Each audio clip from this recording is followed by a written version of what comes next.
Maiba naman tayo ng content ngayon. So kami ay gumawa ng kubo ng aming mga alagang aso. Kasi yung aming isang aso ay kapapanganak lamang. So 2 days na ginawa itong kubong ito. Tapos kinabukasan ng anak siya. So sumakto lamang talaga ang paggawa ng kubong ito.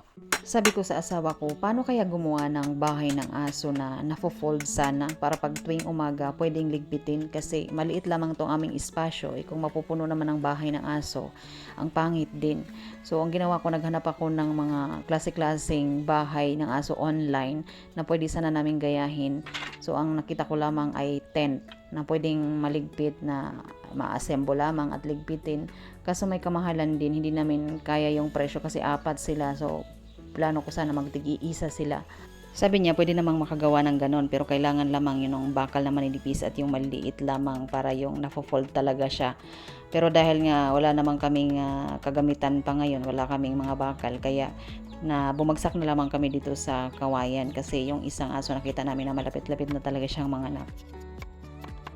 At nilutuan ko talaga siya ng merienda kasi ako pa naman ang pasimuno talaga. Ako yung nag-isip na gawa tayo ng bahay-bahayan ng aso o para sipagin siyang gumawa.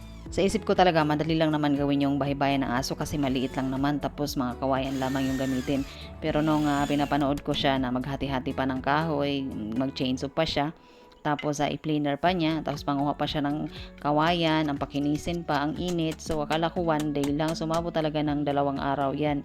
Tapos tayong mga babae, no, kung magpagplano ay parang magic lang. Kala natin madali lang, pero pagka ginawa pala talaga, medyo matagal-tagal din pala. Pero sa isip natin mga babae, parang madali lang yun. Pero hindi naman kasi talaga tayo yung gumagawa. So ang matutulong ko lamang talaga sa kanya ang taga-abot ng pako para hindi naman to sumimangot kasi parang nang una napilitan lamang siya. Kasi meron naman ng isang bahay-bahayan sila. So sabi ko, syempre madadagdagan sila kaya kailangan ulit natin pang gumawa. Kasi pag panahon talaga ng taglamig, wala silang matataguan. So mas maganda talaga yung may sarili silang bahay-bahayan. At itong aming mga aso ay hindi talaga namin sila pinapapasok sa bahay kasi madudumi sila eh. So kahit papaliguan pa sila araw-araw, magsusuot kasi sila kung saan-saan. So may putik. So marami lamang silang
nanonood, Native Kalinga.